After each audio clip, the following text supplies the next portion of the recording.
Welcome back to BCN news. ప్రజల ఆకాంక్షలకు అనుగుణంగా కూటమి ప్రభుత్వం పనిచేయాలని మాజీ మంత్రి సిద్రి అప్పలరాజు పేర్కొన్నారు. శ్రీకాకుళంలో ఆయన మీడియాతో మాట్లాడుతూ ఎన్నో ఆశలు ఆకాంక్షలతో కూటమి ప్రభుత్వానికి ప్రజలు భారీ మెజార్టీని కట్టబెట్టారని అన్నారు. ప్రజలు పెట్టుకున్న నమ్మకాన్ని వమ్ము చేయవద్దని అన్నారు. ప్రభుత్వం నుంచి రావాల్సిన విత్తనాల కోసం ప్రజలు ఎంతో ఆశతో ఎదురుచూస్తున్నారని, పార్టీలకు అతీతంగా రైతులకు న్యాయం చేయాలని కోరారు. వైసీపీ హయాంలో తాము అన్ని వర్గాలకు న్యాయం చేసినట్లు గుర్తు చేశారు. అదే తరహాలో కూటమి ప్రభుత్వం కూడా రైతులకు మేలు చేయాలని కోరారు. ప్రభుత్వం వచ్చిన వెంటనే విత్తనాలు పంపిణీ చేయగలుగుతున్నారు కదా. విత్తనాలు ఎప్పుడు వచ్చాయి ఇక్కడికి ఎవరైనా ఆలోచించారా? అంటే రైతు భరోసా కేంద్రాలు అనేవి రైతు సంక్షేమం కోసం ఒక మెషినరీ మాదిరి ఎలా పనిచేస్తాయనేది ఒకసారి గమనించమని కోరుతా ఉన్నాం. రైతుల సంక్షేమం కోసం, రైతుల అభివృద్ధి కోసం జగన్మోహన్ రెడ్డి గారు తీసుకొచ్చినటువంటి ఒక బ్రహ్మాండమైనటువంటి ఇంధనం అది రైతు భరోసా కేంద్రం. దాన్ని ధ్వంసం చేయగలరు కానీ అవి చేసే సేవల్ని, అవి రైతుల్లో వేసుకున్న ముద్రని చెరిపివేయలేరని. దురదృష్టం ఏంటంటే విత్తనాలు పంపిణీ చేసిన దగ్గర కూడా తెలుగుదేశం నాయకులేమో పసుపు కండువాలు వేసుకొని నిలబడి ఉన్నారు, జనసేన కుర్రవాళ్ళేమో వాళ్ళ కండువాలు వేసుకొని ఉన్నారు, బీజేపీ నాయకులేమో వాళ్ళు కాషాయ రంగు కండువాలు వేసుకొని ఉన్నారు. ఒక ప్రభుత్వ ఆర్గనైజేషన్ ముందు, రైతు భరోసా కేంద్రం అనే ఒక ప్రభుత్వ ఆర్గనైజేషన్ ముందు ప్రజలకు రాజకీయాలకు అతీతంగా విత్తనాలు పంపిణీ చేయడానికి కండువాలు వేసుకొని మీరు విత్తనాలు పంపిణీ చేస్తుంటే ప్రజల్లో రకరకాల అనుమానాలు వస్తూ ఉన్నాయి. అంటే వీళ్ళు విత్తనాలు కూడా పార్టీ పరంగానే ఇస్తారా, వాళ్ళకి ఓట్లు వేసిన వాళ్ళకే విత్తనాలు ఇస్తారా, మిగతా వాళ్ళకి విత్తనాలు ఇవ్వరా అన్నటువంటి అనుమానాలు వస్తూ ఉన్నాయి. మనం చాలా దగ్గర చూస్తూ ఉన్నాం, వార్తల్లోనే మీరే రాస్తున్నారు వార్తలు కూడా. విత్తన పంపిణీ ఇంకా పూర్తి కాలేదు అని, సంపూర్ణ స్థాయిలో ఇంకా జరగలేదు, రైతులు ఇంకా మా విత్తనాలు ఎప్పుడు వస్తాయని అడిగే పరిస్థితులు వస్తున్నాయి. మనం కండువాలు వేసుకొని పంపిణీ చేస్తే ఇలాంటివే జరుగుతాయి. ఇది గౌరవ ముఖ్యమంత్రి నారా చంద్రబాబు నాయుడు గారు చాలా స్పష్టమైనటువంటి ఆదేశాలు ఇవ్వాలి. మీరు అనొచ్చు పార్టీ వ్యక్తుల్ని ప్రభుత్వంలో మేము భాగస్వామ్యం చేస్తాం, చేయండి, నో డౌట్, నో ప్రాబ్లం, ఎవరు దానికి చేయటంలా, మేము కూడా అలాగే చేయాలని కోరుకుంటున్నాం. కానీ కండువాలు వేసుకునే సంస్కృతి ప్రభుత్వ ఆర్గనైజేషన్స్లో గతంలో ఎక్కడా లేదు. ఇది ఒకసారి మీరు గమనించాలి. ఎక్కడెక్కడైనా గ్యాప్స్ ఉంటే, విత్తన పంపిణీకి సంబంధించిన గ్యాప్స్ ఉంటే దాన్ని ఫుల్ఫిల్ చేసి రైతులందరికీ కూడా న్యాయం చేయమని, ఏ పార్టీకి రైతు ఓటు వేసినా సరే కులం చూడకుండా, మతం చూడకుండా, రాజకీయం చూడకుండా, వర్గం చూడకుండా రైతులందరికీ కూడా సంపూర్ణంగా విత్తనాలు పంపిణీ చేయాలని, రైతు భరోసా పైన స్పష్టమైనటువంటి ప్రకటన ప్రభుత్వం చేయాలని వైఎస్ఆర్ కాంగ్రెస్ పార్టీ తరఫున ప్రభుత్వానికి విజ్ఞప్తి చేస్తున్నాం. మేము నిజంటే ఈ దశలో డిమాండ్ చేయడానికను, పోరాటం చేయటానికను మేము కూడా కొంత సమయం తీసుకోవాలి. ప్రభుత్వ పనితీరు ఎలా ఉందనేటటువంటి దాని మీద మేము కూడా కొంత సమయం తీసుకోవాలి. కాబట్టి ఈ సందర్భంగా ప్రభుత్వానికైతే మేము మనస్ఫూర్తిగా కోరుతా ఉన్నాము. అలాగనే మరొక ముఖ్యమైనటువంటి అంశం, స్కూల్స్ మొదలయ్యాయి. జూన్ 2వ వారం అంటే అన్ని స్కూల్స్ మొదలైపోతాయి, పెద్ద ఎత్తున అడ్మిషన్లు జరుగుతాయి. ప్రభుత్వ బడుల్లో సుమారుగా ఒక 34-35 లక్షల మంది పిల్లలు ఉన్నారంటే, ప్రైవేట్ బడుల్లో సుమారుగా 50 లక్షల మంది పిల్లలు ఉన్నారు. ఇంకా మా ప్రభుత్వంలో అదనంగా ఒక 4-5 లక్షల మంది ప్రైవేట్ బడుల నుంచి ప్రభుత్వ బడుల్లోకి వచ్చారు. ఇంకా 4-5 లక్షల మంది ప్రభుత్వ బడులకు వస్తే మన స్ట్రెంగ్త్ సుమారుగా 34-35 లక్షలు చేరింది. మన మిగతా వాళ్ళంతా ప్రైవేట్ బడుల్లోనే ఉన్నారు. జగన్మోహన్ రెడ్డి గారి హయాం మొదట్లో జనవరిలో ఇచ్చేవాళ్ళం అమ్మఒడి 15,000 చొప్పున. లాస్ట్ 2-3 సంవత్సరాలకు దాన్ని స్కూల్స్ మొదలయ్యే టైంకి అమ్మఒడి వేసేటటువంటి కార్యక్రమం చేశాం.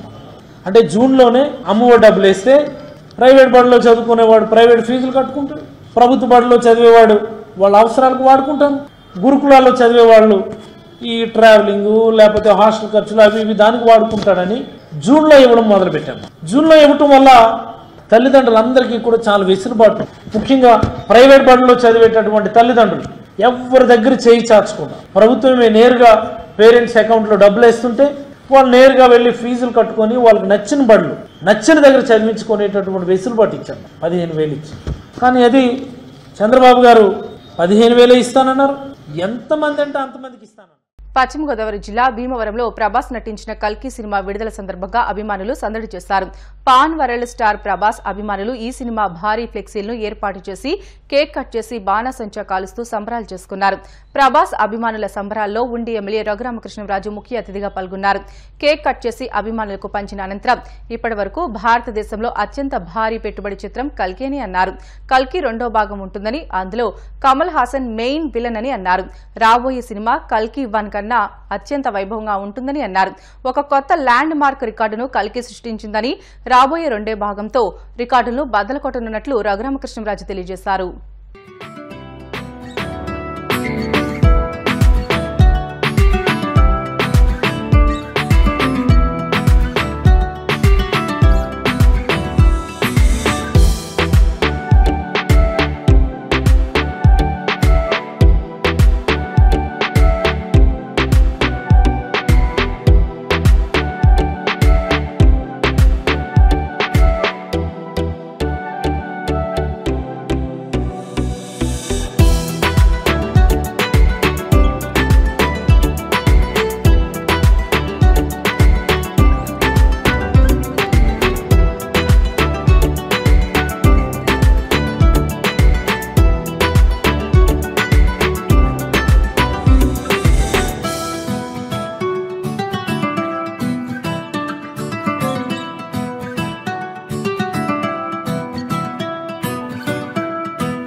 ఇప్పటిదాకా భారతదేశంలో అత్యంత కాస్ట్లీయెస్ట్ సినిమా ఇదే.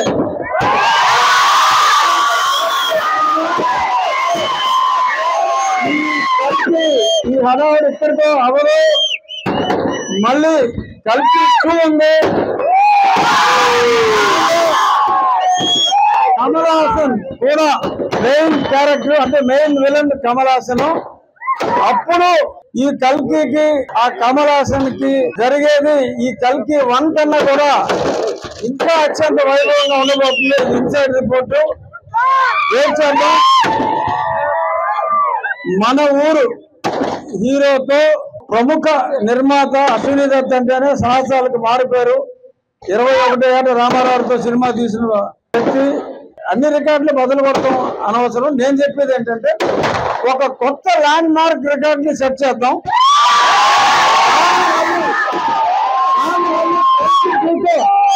దాన్ని మళ్ళీ కలిసి చూస్తే మనం గురుకుల పాఠశాల ప్రభుత్వ వసతి గృహాల్లో ఉంటూ విద్యను అభ్యసిస్తున్న విద్యార్థుల ఆరోగ్యం పట్ల అధికారులు ప్రత్యేక శ్రద్ధ తీసుకోవాలని తిరుపతి జిల్లా గూడూరు ఎమ్మెల్యే సునీల్ కుమార్ అధికారులను ఆదేశించారు. తిరుపతి జిల్లా గూడూరు గ్రేడ్ 1 పరిధిలోని చెన్నూరులో ఉన్న గురుకుల పాఠశాల, ప్రభుత్వ పాఠశాలలను గూడూరు ఎమ్మెల్యే సునీల్ కుమార్ గురువారం పరిశీలించారు. కలుషిత తాగునీటి కారణంగానే విద్యార్థులు అస్వస్థకు గురైనట్లు ప్రాథమిక అంచనాకు వచ్చారు. అనంతరం ఎమ్మెల్యే సునీల్ కుమార్ మాట్లాడుతూ పేద కుటుంబాలకు చెందిన విద్యార్థులు చదువుకునే ప్రభుత్వ విద్యా సంస్థల్లో మెరుగైన వసతులు ఏర్పాటు చేయాలని, విద్యార్థులకు ఉత్తమ బోధన అందించాలని ఆదేశించారు. ఈ గిరిజన పౌరుల హాస్టల్లో స్కూల్లో ఒక సంఘటన జరిగింది. దాదాపు 28 మంది విద్యార్థులు బాగా ఇబ్బందులు, వాంతులు, విరోచనాలు చేసుకుని హాస్పిటల్లో జాయిన్ అయిన విషయాన్ని కూడా అందరికీ తెలిసిందే. అప్పటి నుంచి కూడా మా మున్సిపల్ కమిషనర్ గారు, ఎంఆర్ఓ గారు, ఎండిఓ గారు అందరూ కూడా ఫ్రీక్వెంట్గా ఇక్కడికి వచ్చి అవన్నీ కూడా చూస్తున్నాడు. వీళ్ళు వచ్చినప్పటి నుంచి కొద్దిగా మెరుగైంది హాస్టల్ పరిస్థితి కూడా. అంతకుముందు బాత్రూమ్లు కూడా సక్రమంగా లేనటువంటి పరిస్థితి. ముఖ్యంగా కూరగాయల కాంట్రాక్టర్ శేఖర్ వారానికి ఒకసారి కూరగాయలు తెచ్చి నిల్వ ఉంచి 6వ వారం తర్వాత 8వ రోజు ఆ కూరగాయలు మళ్ళీ వాడేదన్నమాట.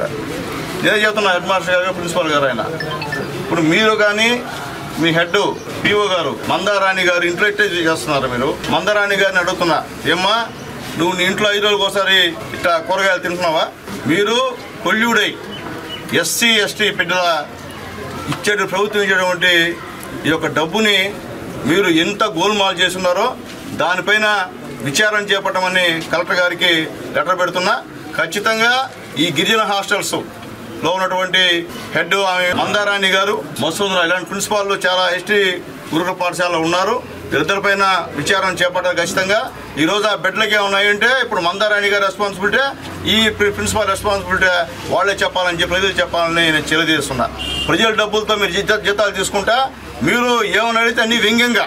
నేను ఒక రోజు పిలిపించి ఏమయ్యా ఎస్టీలో ఎంతమంది చేయారంటే 20 మంది 30 మంది అన్నారు. ఎన్ని సీట్లు అంటే 320 గాను ఇక్కడ ప్రతి సంవత్సరం 100, 120 సీట్లు మిగిలిపోతూ ఉంటాయి. ఆ స్థానంలో ఎస్సీలకి బీసీలకి ఇవ్వాల్సిన అవసరం ఉంది. అది ఉచితం కుదరదంటాడు.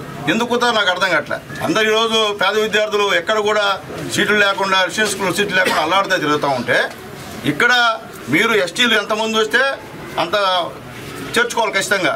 దాని తర్వాత ఎస్సీలకి బీసీలకి అవసరమైతే పేద ఓసీలకు కూడా అవకాశం ఉంటే ఇస్తే ఇది మీకు పుణ్యం అని నేను చెప్తుంటే వ్యంగ్యంగా ఈయన ఆయనతో మాడతాం ఆయనతో మాడతాం వ్యంగ్యంగా 1-2 ఇస్తారంట. ఇది తాతలు ఇచ్చినట్టు వీళ్ళకి జవాబు తాత రాసి పెట్టారా మీదే ఇది స్కూలు అది ఆమెదే వ్యంగ్య మాటలు మాట్లాడుతూ అప్పుడే అనుకున్నా ఈ వ్యవహారం భలే ఉంటుంది స్కూల్లో అని. తీరా చూసి 2 రోజుల తర్వాత ఇది బయటపడింది ఆ బిడ్డల పరిస్థితి. ఆ బిడ్డలో చాలామంది వైద్యులు స్పందించుకుంటే మా కమిషనర్ గారు ఎంఆర్ఓ గారు స్పందించుకుంటే ఆ బిడ్డలు చాలామంది ఇబ్బంది పడేటువంటి కార్యక్రమం. ఖచ్చితంగా వాళ్ళకి ఈ విధంగా జరిగినందుకు ఈ అధికారి పైన మందారాణి పైన ఖచ్చితంగా గవర్నమెంట్ చర్యలు తీసుకోవాలా. ఖచ్చితంగా సంబంధిత మంత్రివర్యుల వారికి ఈరోజు ఫ్యాక్స్లో పంపిస్తాను. ఖచ్చితంగా వీళ్ళిద్దరిపైన చర్యలు తీసుకోవడం తథ్యం. ఏం దీంట్లో ఒప్పుకునే సమస్య లేదు. జాతీయ ఉపాధి హామీ పథకం నిధులతో వివిధ శాఖల్లో అవసరమైన పనులకు సంబంధించి ప్రతిపాదనలు సిద్దం చేయాలని కాకినాడ జిల్లా కలెక్టర్ షాన్ మోహన్ సెగిలి అధికారులను ఆదేశించారు. గురువారం కలెక్టరేట్లో జిల్లా కలెక్టర్ షాన్ మోహన్ జిల్లా నీటి యాజమాన్య సంస్థ, పంచాయతీ, జడ్పీ, పంచాయతీరాజ్, ఆర్డబ్ల్యూఎస్, పశుసంవర్ధక, ఉద్యానవన శాఖ అధికారులతో సమావేశం నిర్వహించారు. గ్రామ పంచాయతీల వారీగా చేపట్టిన పనులు, ఖర్చుల వివరాలపై అధికారులతో సమీక్షించారు. సమావేశంలో DWAMA PD A Venkatalakshmi, DPO K Bharathi Soujanya, పశుసంవర్ధక శాఖ JD S Suryaprakash Rao, ZP deputy CEO GS Ram Gopal, ఉద్యాన శాఖ అధికారి Mallikarjunarao, RWS SE M Srinivas, Panchayat Raj EE G Mallikarjuna పాల్గొన్నారు. వార్తలు ముగించే ముందు ముఖ్యాంశాలు మరొకసారి. రామచంద్రాపురం ఏరియా ఆసుపత్రిని పరిశీలించిన మంత్రి సుభాష్, రోగులకు అందుతున్న సేవలపై ఆరా.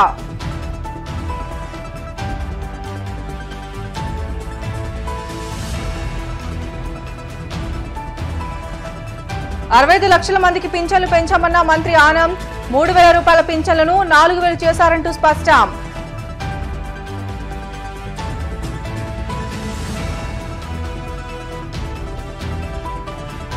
ప్రభుత్వ భూములను ప్రజల కోసమే వాడాలి, పార్టీ కార్యాలయాలు నిర్మించుకోవడం సరికాదన్న కడప ఎమ్మెల్యే మాధవిరెడ్డి.